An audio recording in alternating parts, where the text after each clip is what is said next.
Hi, I'm Irene Javors, and I am here to interview Cassandra Langer, an author of a new and forthcoming book on the life of Romaine Brooks.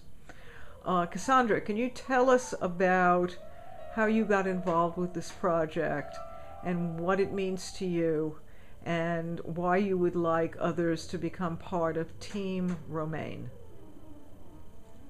Well, I first got involved with Romaine Brooks as a student, graduate student, when I saw her work at the Whitney Museum in the 1970s. I had never seen anything like it before. I had gotten off on the wrong floor for an assignment from my graduate class, and I saw this self-portrait that was absolutely riveting. It completely magnetized me, and I was drawn across the room almost against my will because I was going someplace else and didn't know anything about the painter.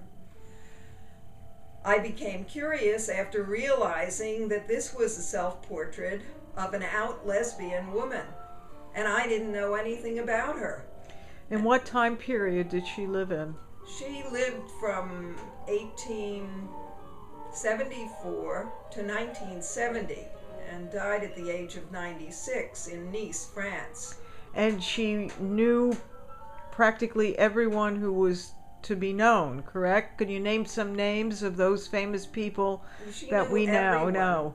So let us know, for example. She knew everyone who was anyone at that period of time because she painted a great many of them.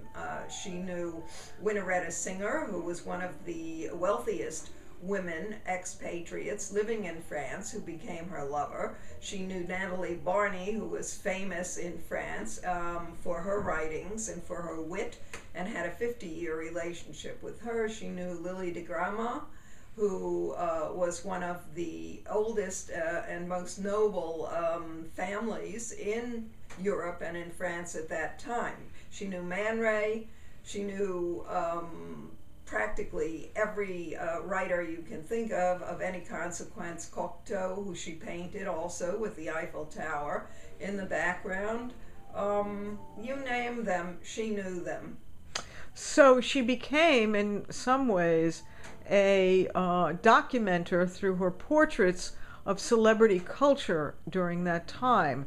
And who were some of the celebrities she painted that the world really needs to rediscover today? Well, there are many of them that could could benefit from rediscovery. I certainly think that among those who could would be an interesting biography of Natalie Barney, because they're sadly out of date at this point in time. Lily de Gramont, who's never really been fully documented. Many of the others in her circle, like Una Troubridge, who was Radcliffe Hall's lover, and who very little has been written about. So in some ways, by reading this new book that's coming out, readers will have the opportunity of looking at a lost world. Before a world before Stonewall, a world of lesbian and gay life, which we really are only beginning to get a handle on as more and more histories of gay and lesbian culture are being written, such as yours. Absolutely true, and there's more to it than that, because generally in these histories women are left out.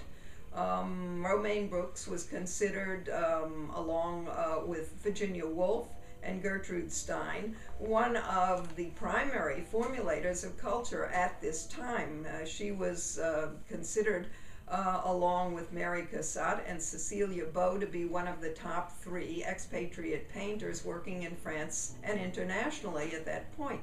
She was involved with celebrities such as Gabriele D'Annunzio, the Italian man of letters, and really hero of World War I. She herself also was honored by being awarded a Legion of Honor for her work during World War I. And she was also involved with one of the sexiest women in the 20th century, Ida Rubinstein. And also through Ida Rubinstein, there was a connection with Sergei Diaghilev and the Ballet Russe.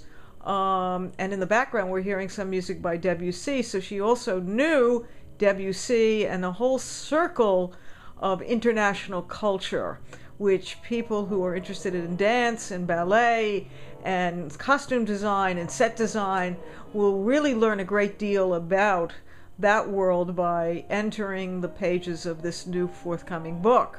Absolutely. The history of Ida Rubinstein, who was certainly one of the most audacious new women performing at that time, and one of the first performance artists rather than a straight ballerina in that sense, and bisexual as well, to deal with the notion of women's sexual fluidity. Along with Natalie Barney and Romaine themselves, who were some of the first feminists, insisting on women's fulfilling their destiny as creative human beings. So we're entering the world of what historians of the 20th century call the new woman.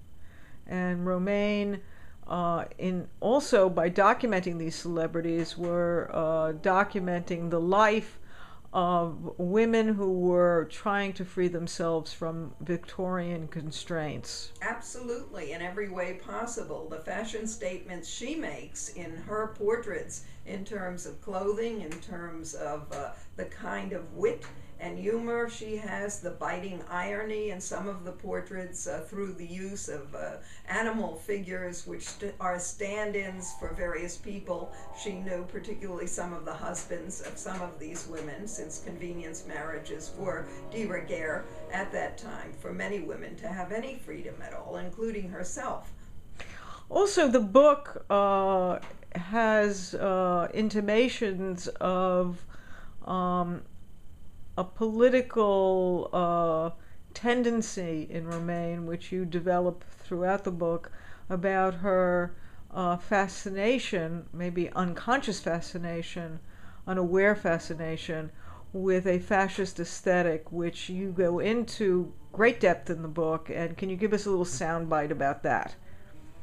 Well, in the history of art, essentially, it's always presented as a history of the non-objective and the abstract. Very little attention has been paid for those artists who were equally modern, who functioned in a conservative way, still using the figure and still involved in traditional ideas about portraiture.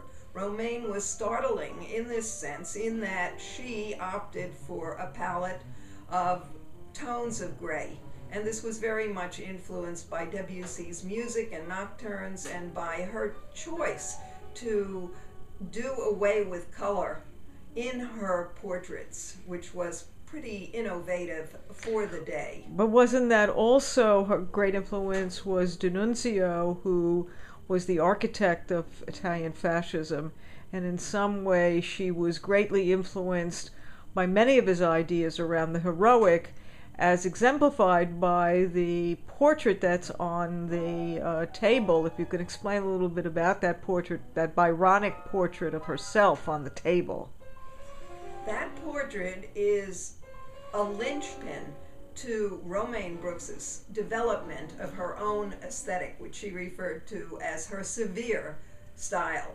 Now, her severe style is very much based in what you brought up, a fascist aesthetic. It is the notion of a person prevailing against all odds, and you see this in the way that she is portrayed. The sea behind her as a constantly chaotic kind of movement that she dominates, if you look at the way that she's presented herself, as you say, Byronic.